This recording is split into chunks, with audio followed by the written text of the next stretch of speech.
Alors, bonjour tout le monde. Aujourd'hui, je vais vous présenter mon coup de cœur. En fait, mon coup de cœur, c'est pas un livre en particulier, c'est un site internet. C'est comme un moteur de recherche, en fait, ça s'appelle Livre ouvert.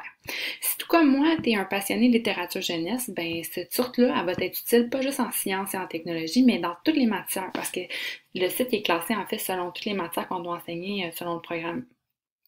Donc, pour nous, ce qui nous intéresse, moi, j'ai encerclé la petite partie lecture dans tous les domaines parce que c'est dans celle-là qu'on peut aller sectionner plus particulièrement les sciences et technologies.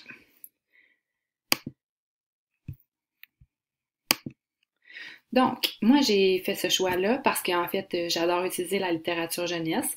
C'est un site qui est facile d'accès, c'est gratuit, les mises à jour sont faites régulièrement, donc il y a plusieurs livres qui s'ajoutent de jour en jour. C'est, comme je disais tantôt, intéressant pour toutes les matières enseignées, pas juste pour la science.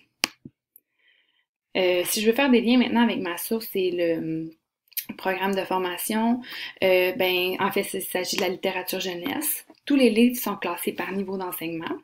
On peut aller voir qu'un coup qu'on a cliqué sur le petit bouton que j'avais encerclé en rouge tantôt, on arrive sur une page qui nous dit, en fait, qu'on peut sélectionner le cycle dans lequel on veut faire notre recherche, ainsi que la matière. Puis comme on voit, la matière de sciences et technologies, ben, c'est séparée en trois parties. Univers matériel, terre et espace et univers vivant. Donc on va cliquer là-dessus, on sélectionne ce qu'on veut, puis ensuite on fait la recherche. Ça va nous donner une liste de livres, puis ensuite on a juste à faire une sélection dans celle-ci.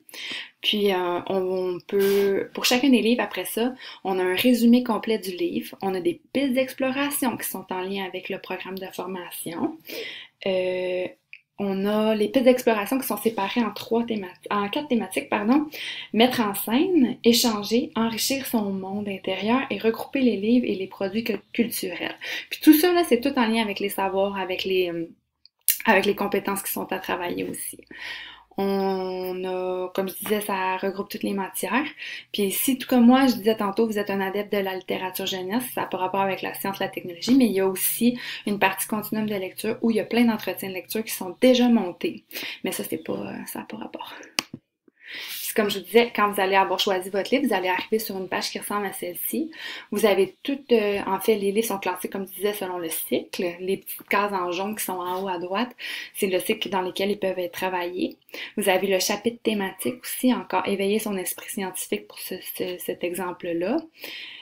Puis vous avez toutes les pistes d'exploration aussi qui sont à travailler avec le livre. Donc j'espère que cette source vous sera utile. Si vous utilisez la littérature jeunesse, allez faire un tour là-dessus parce que je vous dis, ça va vous économiser énormément de temps et de perte de temps à chercher des choses. Merci, bonne soirée!